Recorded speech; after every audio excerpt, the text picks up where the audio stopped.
और जीपीपी में क्या डिफरेंस है? एनपीपी। अब देखिए, जो जितने प्रोड्यूसर्स हैं वो they play an important role in productivity, यानी कि वो सोलर एनर्जी को कन्वर्ट कर रहे हैं इनटू केमिकल एनर्जी।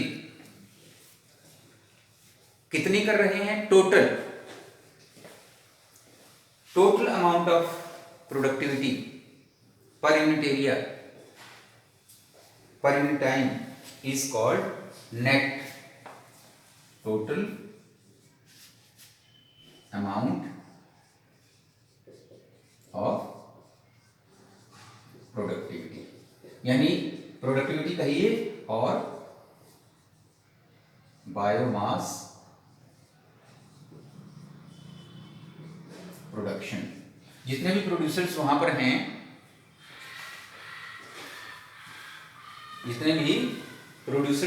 हैं, वो कितनी अमाउंट ऑफ बायोमास प्रोडक्शन कर रहे हैं या कितना बायोमास प्रोड्यूस कर रहे हैं, this is called net primary productivity. ये इसको ग्रॉस प्राइमरी प्रोडक्टिविटी लिखा है। Gross primary productivity will be better word, GPP.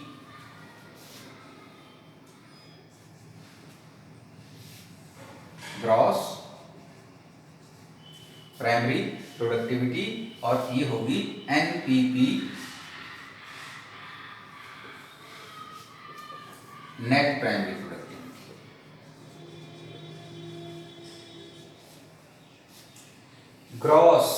Gross means total. पूरे प्लांट्स ने, इसको करेक्ट कर लें, ये थोड़ा लिखने में फर्क रह गया था। GPP gross primary productivity, total amount of biomass production by the producers, total या net। तो जितना टोटल बायोमास प्रोडक्शन हो रहा है per unit area, that is called gross primary productivity. अब है नेट प्राइमरी प्रोडक्टिविटी। क्या माइनस हो गए नेट के लिए?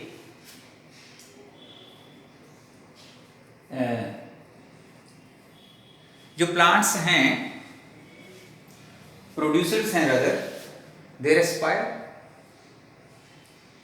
भाई प्रोड्यूसर्स ने कितना टोटल बायोमास प्रोडक्शन किया है, कितने समय में किया है, यानी कि जो रेट ऑफ बायोमास प्रोडक्शन है या बायो प्रोडक्टिविटी है, कितनी की है टोटल। जैसे मैं प्रोडक्टिविटी की बात करता हूं, अगर आप एक ट्रॉपिकल रेन फॉरेस्ट को लें, ट्रॉपिकल रेन फॉरेस्ट, क्योंकि वो लश ग्रीन होते हैं, खूब सारे प्लांट्स होते हैं, टॉल ट्रीज होते हैं, तो उनका जो प्राइमरी प्रोडक्टिविटी है इट इज, और जो ग्रॉस प्राइमरी प्रोडक्टिविटी है इट इज हाईएस्ट, बहुत ज़्यादा है इनकी, क्योंकि उनमें ट्रीज हैं, क्लाइमेटिक फैक्टर सूटेबल हैं, तो वहाँ पर बहुत ज़्यादा बायोमास प्रोडक्शन हो रहा है। इट मीन्स उनकी biomass net primary gross primary productivity उनकी ज़्यादा है। अगर हम डेजर्ट को लें, डेजर्ट में यू सी कि जो वेजिटेशन है वो थिन है, कम है, तो नेचुरली प्रोडक्टिविटी कम हो जाएगी। अब इस डिफरेंस से आपको ये क्लियर हो जाना चाहिए कि प्राइमरी प्रोडक्टिविटी का मीनिंग क्या है। प्राइमरी प्रोडक्टिविटी का वर्ड जो है वो प्रोड्यूसर्स, प्लांट्स से रिलेटेड है। प्लांट्स ही सोलर एनर्जी को कन्वर्ट कर रहे हैं केमिकल एनर्जी में। अगर उसको हम पर यूनिट एरिया ले रहे हैं तो हमने उसको वर्ड दे दिया है, टर्म दे दिया है प्रोडक्टिविटी, प्राइमरी प्रोडक्टिविटी रादर। अब प्राइमरी प्रोडक्टिविटी मैंने आपको बताया, ट्रॉपिकल रेन फॉरेस्ट जहाँ बारिश भी खूब होती है, टेम्परेचर भी हाई होता है, तो वहाँ पर वेजिटेशन काफ़ी अच्छी डेंस होती है, तो प्रोडक्टिविटी भी हाई होती है। बट डेजर्ट को कंपेयर करो इससे, वहाँ पर वेजिटेशन पुअर है, थिन है, तो प्रोडक्टिविटी भी कम है। अब जो प्रोड्यूसर्स हैं उन्होंने किया है ग्रॉस प्राइमरी प्रोडक्टिविटी, कितने टोटल सोलर एनर्जी को कन्वर्ट किया है into chemical energy, this is called gross primary productivity. अब इस ग्रॉस जो उन्होंने कन्वर्जन किया है सोलर एनर्जी का इनटू केमिकल एनर्जी, इसका कुछ पार्ट कंज्यूम कर लेते हैं इन देयर रेस्पिरेशन। प्लांट्स भी तो रेस्पायर करते हैं, तो जो प्लांट्स अपने रेस्पायरेशन में कितनी एनर्जी खर्च कर रहे हैं वो उसको निकाल दो ग्रॉस में से, तो वो क्या बच जाएगी, नेट प्राइमरी प्रोडक्टिविटी किसके बराबर होगी, NPP net primary productivity is equal to GPP gross primary productivity minus energy used in respiration by plants. Plants ने कितनी एनर्जी को यूज किया है अपने रेस्पिरेशन के लिए, GPP माइनस R या energy used in respiration, GPP minus energy R लिखो इसको, R क्या है, एनर्जी यूज्ड इन रेस्पिरेशन। अब प्रोड्यूसर्स पर कौन डिपेंड करते हैं, अभी मैं आपको बता रहा था कि प्रोड्यूसर्स को कौन कंज्यूम करते हैं, हेटेरोट्रॉफ्स। प्रोड्यूसर्स तो ऑटोट्रॉफ हैं भाई, प्रोड्यूसर्स क्या हैं, autotrophs. Auto means self nutrition करने वाले, अपना फूड खुद बनाने वाले।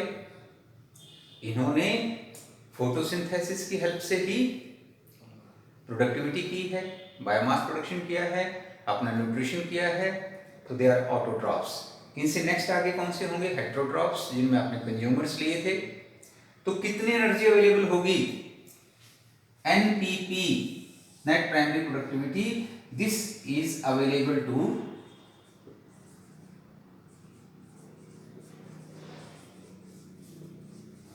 हेटेरोट्रॉफ्स।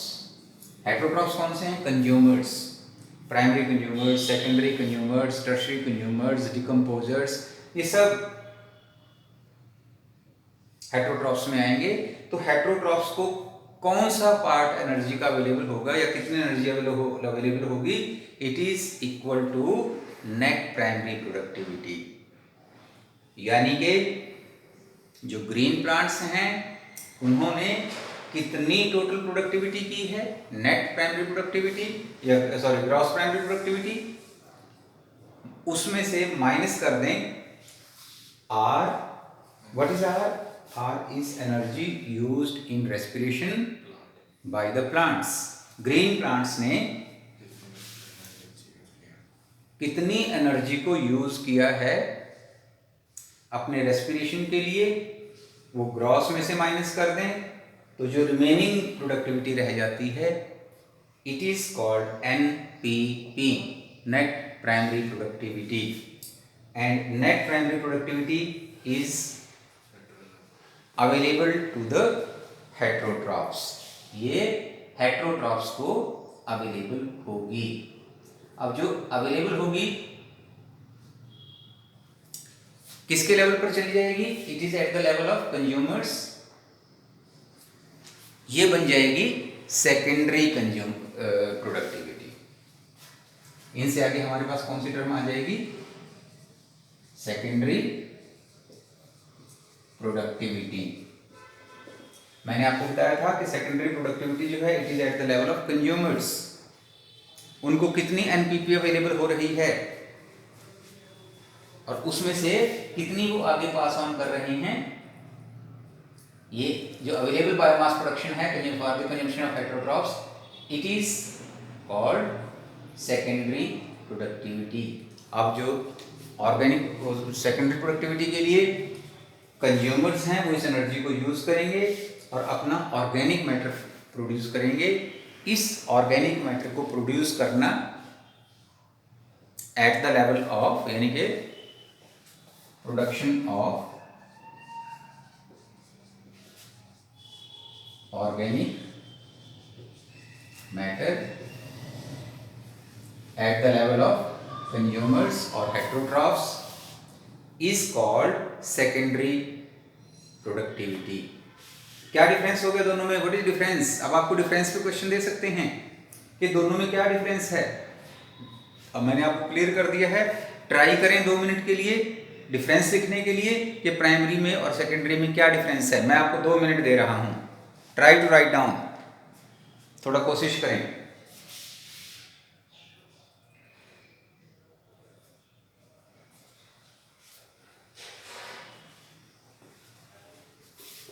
ये डिफरेंस लिखने की कोशिश करें। 2 मार्क्स के क्वेश्चन में डिफरेंस होता है कि what is difference between primary and secondary productivity, कौन सी किसके लेवल पर है, क्या बनता है, 2 डिफरेंस इसमें मेंशन करेंगे।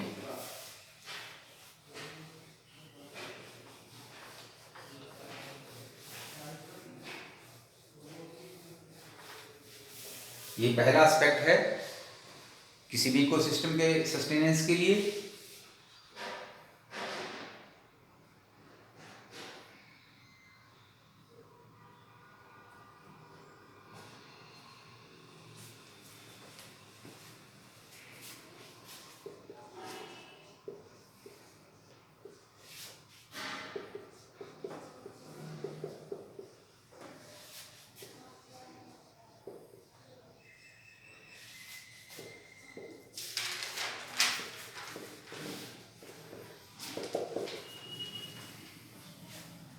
आप डिफरेंस लिखिए।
आई थिंक आपने दोनों डिफरेंस सोच लिए होंगे कि प्राइमरी प्रोडक्टिविटी है, it is biomass production at the level of producers green plants के द्वारा, एंड सेकेंडरी जो सेकेंडरी प्रोडक्टिविटी है it is production of organic matter at the level of consumers और हेटेरोट्रॉप्स। प्राइमरी प्रोडक्टिविटी में solar energy convert हो रही है into chemical energy, और सेकेंडरी प्रोडक्टिविटी में जो एमपीपी अवेलेबल हुई है प्लांट कंज्यूमर्स को, उससे वो कितना ऑर्गेनिक मैटर अपना बनाते हैं, this is called their secondary productivity. तो ये 2 डिफरेंस हैं, आप इनको लिखने की लैंग्वेज में कोशिश करें। अब जो प्राइमरी प्रोडक्टिविटी है उसको अफेक्ट करने वाले कौन कौन से फैक्टर्स हो सकते हैं। प्लांट स्पीसीज, किस टाइप की प्लांट स्पीसीज किसी पर्टिकुलर एरिया में अवेलेबल हैं, इससे उसकी प्रोडक्टिविटी पर इफेक्ट होगा। मैंने अभी बताया था आपको ट्रॉपिकल रेन फॉरेस्ट्स, वहां पर प्रोडक्टिविटी ज़्यादा होगी in comparison to desert forest. वहां पर पाए जाने वाले जो प्लांट्स हैं उनकी फोटोसिंथेटिक कैपेसिटी क्या है, C3 हैं, C4 हैं, किस टाइप के प्लांट्स हैं, उनका पर ऑप्टिमा क्या है, ऑप्टिमा फोटोसिंथेसिस क्या है, ये भी अफेक्ट करेगा प्रोडक्टिविटी को। एनवायरमेंटल फैक्टर्स हैं, टेम्परेचर बहुत हाई हो गया तो प्रोडक्टिविटी कुछ कम हो सकती है, बट अगर टेम्परेचर के साथ मॉइस्चर भी हो रहा है, रेनफॉल भी हो रहा है, तो प्रोडक्टिविटी विल इंक्रीज। और न्यूट्रिएंट्स अवेलेबिलिटी, कि कितने न्यूट्रिएंट्स वहाँ पर अवेलेबल हैं, अवेलेबल नहीं हैं, उनकी नेचर क्या है, ये सभी फैक्टर्स हमारी प्रोडक्टिविटी को या प्राइमरी प्रोडक्टिविटी को प्लांट्स की अफेक्ट करते हैं। अगर हम पूरे बायोस्फीयर की बात करते हैं कि बायोस्फीयर में क्या है प्रोडक्टिविटी, तो it is about 170 billions tons में हम इसको मेजर कर रहे हैं, 170 billion tons of the organic matter, productivity of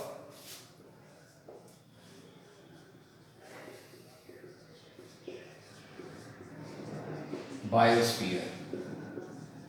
ये कभी कभी डाटा का क्वेश्चन दे देते हैं, 170 billion tons of organic matter. इसमें से अब अगर हम इन फैक्टर्स को अंडरस्टैंड करते हैं, कौन सा वो कंट्रीब्यूट करता है ज्यादा प्रोडक्टिविटी को,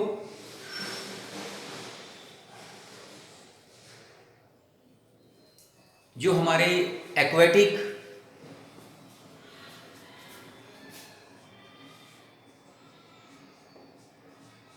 इकोसिस्टम्स हैं, यानी कि पानी, हम कहते हैं लगभग 60% of the earth is water. But अगर प्रोडक्टिविटी की हम बात करते हैं तो ओशन में, पानी में प्रोडक्टिविटी कम है, rate of productivity is less, about 60 to 70% हम अर्थ सरफेस पर पानी मान रहे हैं कि 60 to 70% पानी है। लेकिन अगर हम एक्वेटिक इकोसिस्टम्स में प्रोडक्टिविटी को देख रहे हैं, productivity it is about 55 billion turns. Total कितनी बताई मैंने प्रोडक्टिविटी, 170 बिलियन टन्स। हमारी अर्थ का 60 to 70% वाटर है, एक्वेटिक इकोसिस्टम्स हैं, लेकिन प्रोडक्टिविटी कितनी है एक्वेटिक इकोसिस्टम्स की, पानी वाले इकोसिस्टम्स की, 55 बिलियन टन्स। जबकि जो हमारे ग्रासलैंड इकोसिस्टम्स हैं, लैंड इकोसिस्टम हैं, वहां पर 30 to 40% होते हैं वो, लेकिन उनकी प्रोडक्टिविटी लगभग, इसमें से ये माइनस कर दो, इतने टन्स है।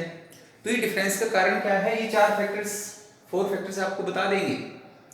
अब जो एक्वेटिक इकोसिस्टम्स हैं, इनमें अगर आप मेजर कंपोनेंट्स देख रहे हैं तो दे आर फाइटोप्लैंक्टन्स।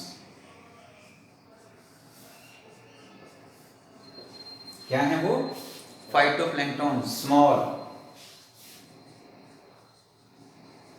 यूनिसेलुलर प्रोटिस्ट्स और छोटे ऑर्गेनिजम्स हैं, तो उनका प्रोडक्टिविटी में रोल कम रहता है। प्लांट स्पीसीज का डिफरेंस, अब अगर यही हम प्रोडक्टिविटी देख रहे हैं ट्रॉपिकल रेन फॉरेस्ट में, वहां पर टॉल ट्रीज हैं, बड़े पेड़ हैं, तो उनमें प्रोडक्टिविटी ज्यादा हो जाएगी। सी में क्योंकि फाइटोप्लैंक्टन्स हैं, फाइटोप्लैंक्टन स्मॉल हैं, नंबर बेशक उनका ज़्यादा है, बट उनका अगर हम ऑर्गेनिक मैटर लें तो वो इनकी कंपैरिजन में बहुत कम होगा। तो ये डिफरेंस आपको क्लियर कर देगा कि ये एक डाटा जरूर लर्न कर लें कि हमारे बायोस्फीयर की टोटल प्रोडक्टिविटी कितनी है, it is about 170 billion turns, जिसमें से in spite of 60 to 70% of the aquatic ecosystems, productivity is only 55 billion tons. This difference is due to photosynthetic capacity of the plants, वो भी इनकी कम है, और प्लांट स्पीसीज की नेचर भी अलग है, समुद्र में, सी में, एक्वेटिक इकोसिस्टम्स में। तो ये हमें क्लियर करती है न्यूट्रिएंट अवेलेबिलिटी पर भी डिफरेंस हो जाएगा। तो ये हमें बताती है कि प्रोडक्टिविटी का रेट कम क्यों है। तो इसके साथ हम पहला जो हमारा एस्पेक्ट है, फर्स्ट एस्पेक्ट है प्रोडक्टिविटी, इसके डिफरेंट टाइप्स कि प्राइमरी प्रोडक्टिविटी क्या है, सेकेंडरी प्रोडक्टिविटी क्या है, प्राइमरी में फिर ग्रॉस प्राइमरी प्रोडक्टिविटी क्या है, नेट प्राइमरी प्रोडक्टिविटी क्या है, सेकेंडरी प्रोडक्टिविटी क्या है, इसको फैक्टर्स कौन कौन से अफेक्ट कर रहे हैं, ये हमने डिस्कस किया है। आप इसके गो थ्रू करें, 2 या 3 मिनट लगाएं इस पे कि जो हमने पढ़ा है एक बार कम से कम यहीं पर रिवाइज हो।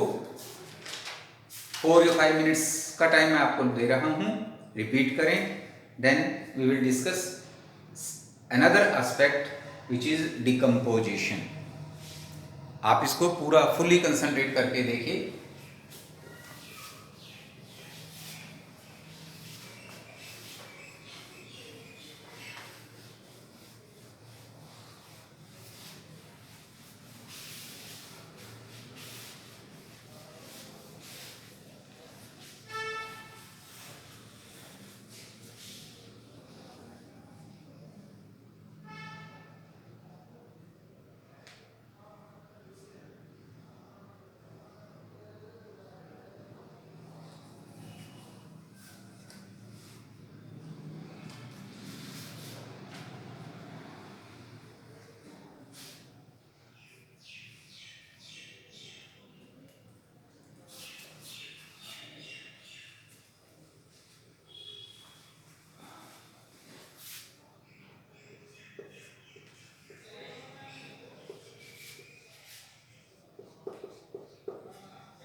अगर आपने एक बार उसको रिवाइज किया है, then we start with decomposition. क्या होता है डिकम्पोजिशन? डिकम्पोजिशन से पहले हम डिस्कस करेंगे डेट्राइटस और ऑर्गेनिक मैटर। अभी प्लांट्स के लीव्स फॉल कर रहे हैं, तो फॉलन लीव्स, जो पत्तियां झड़ रही हैं या प्लांट्स के कुछ और पार्ट शेड हो रहे हैं, fallen leaves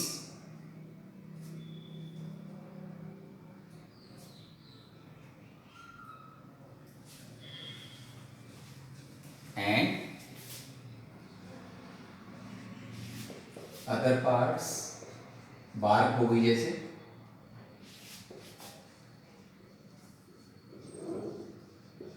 bark of trees, या जो भी ऑर्गेनिक मैटर वहां फॉल कर रहा है, this is called detritus, freshly fallen leaves. Faecal matter है वो एनिमल्स का, क्योंकि एनिमल्स, कोई बर्ड्स वगैरह वहां रह रहे हैं, उनका एक्सक्रीटा है, दैट्स ऑल्सो वेस्ट मैटर। जो भी वेस्ट मैटर है, जो वेस्ट सब्सटेंसेस रॉ हैं, अभी अभी लीव्स फॉल की हैं, दिस इज कॉल्ड डेट्राइटस या ऑर्गेनिक मैटर। अब इस जो कॉम्प्लेक्स नेचर का ये ऑर्गेनिक मैटर है, इसको ब्रेक डाउन करना, break down of organic matter, bracket में क्या किया मैंने, डेट्राइटस इनटू सिंपल कंपोनेंट्स। इस डेट्राइटस को या इस ऑर्गेनिक मैटर को ब्रेक डाउन करना into simple substances such as CO2, water and nutrients is called, इसी को कहते हैं डिकम्पोजिशन। अब डिकम्पोजिशन क्लियर हुआ है। किसी भी हैबिटेट में हम रह रहे हैं, वहां पर जो प्लांट्स हैं उनकी लीव्स फॉल हो रही हैं, बार्क उनका आ रहा है प्लांट्स का, या कोई और पार्ट है या फीकल मैटर है, दिस कंस्टिट्यूट्स द डेट्राइटस। वहां पर ये डेट्राइटस बना रहा है या ऑर्गेनिक मैटर बना रहा है। बट ये ऑर्गेनिक मैटर जो है it is not rich in nutrients, तो इसको न्यूट्रिएंट्स में कन्वर्ट करने के लिए इसको ब्रेक डाउन करना होगा। इस ब्रेक डाउन करने की प्रोसेस को break down of organic matter detritus into simpler substances, जैसे कि कार्बन डाइऑक्साइड में कन्वर्ट किया, वाटर में, न्यूट्रिएंट्स में, मिनरल्स में, मिनरल्स आ जाएंगे इसमें, इनमें कन्वर्ट करना, दिस इज कॉल्ड डिकम्पोजिशन। और डिकम्पोजिशन करता कौन है, डिकम्पोजर्स।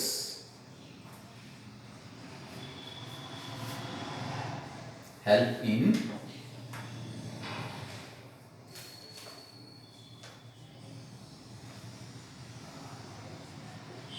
डिकम्पोजिशन। कौन है decomposers, mainly bacteria and fungi.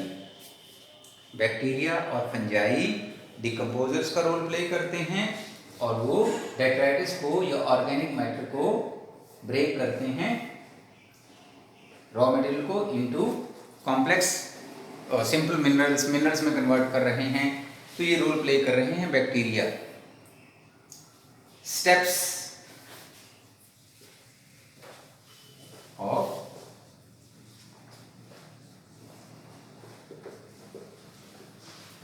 Decomposition, क्या क्या स्टेप इन्वॉल्व हो रहे हैं डिकम्पोजिशन में। पहला स्टेप होगा यहां पर फ्रेगमेंटेशन। पहला स्टेप क्या होगा,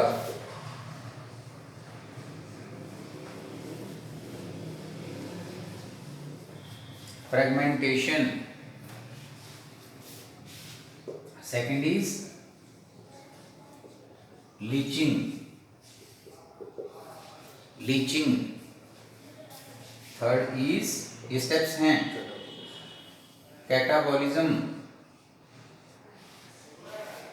और fourth step is humification.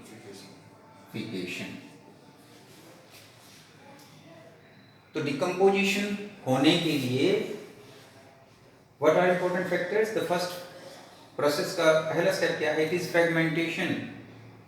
What is fragmentation, होता क्या है फ्रेगमेंटेशन में। We will start with detritus, हम डेट्राइटस से स्टार्ट करेंगे। रॉ लीव्स हैं, तो कुछ डेट्रीवोर एनिमल्स होंगे। What are detritivore animals, earthworm, small, तो इनसे भी स्मॉल हो सकते हैं, but earthworm it feeds on detritus, organic matter खाता है। और जब भी उनको खाता है तो उसके इंटेस्टाइन में से जब भी पास करते हैं तो ये स्वेल कर जाते हैं, ब्रेक डाउन हो जाते हैं into small pieces. This break down of the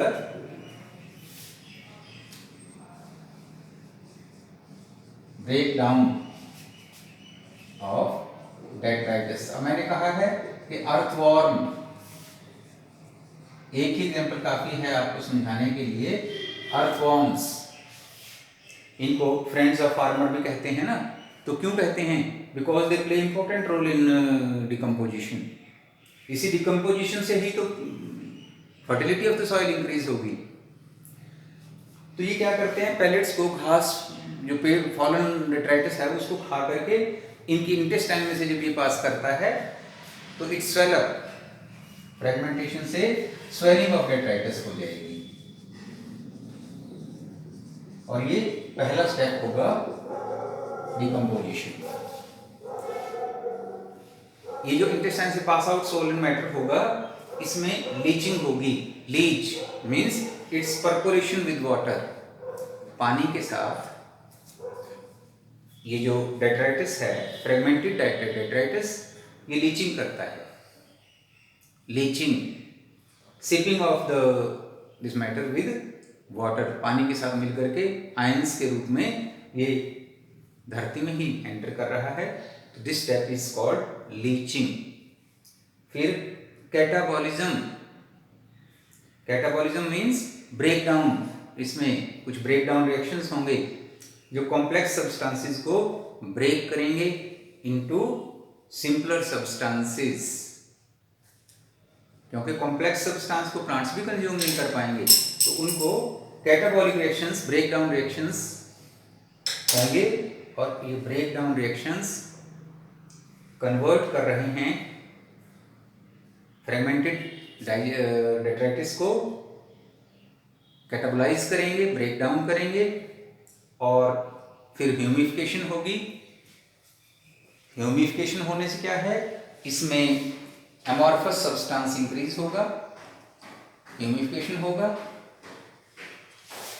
तो जो ह्यूमिफिकेशन एंड मिनरलाइजेशन दोनों स्टेप्स हैं सॉइल में हो रहे हैं, और सॉइल में होने से ये जो डेट्राइटिस है फ्रेगमेंटेड डाइजेस्टेड है, it is converted into amorphous substance, convert